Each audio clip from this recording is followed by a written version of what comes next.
don't know what kind of fish this is, but the birds won't even eat it. Wonder, yeah, and by the way, normally this has a lot of birds. Well, the birds died a few months ago. In case you don't think we're racing extinction, we certainly are. Best thing you can do is go organic, grow organic, and support organic, because of the chemical pesticide runoffs are killing our lakes, rivers, streams, ponds, and of course our ocean.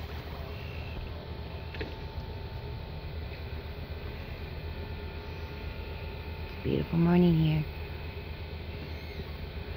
And again, just pick up stuff everywhere you go. We have low tide, so just keep picking up whatever. As long as you keep picking up and doing your part, that's all that matters. See, just stuff. All of this stuff, when it's low tide, it'll all wash out. And the gyres are full. See, we got low tide. It's nice to pick up trash.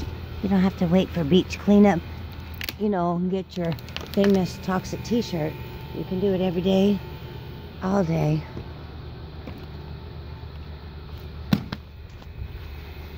Oh, this bird wants to come and try it. Greetings from here. Bye for now, loves.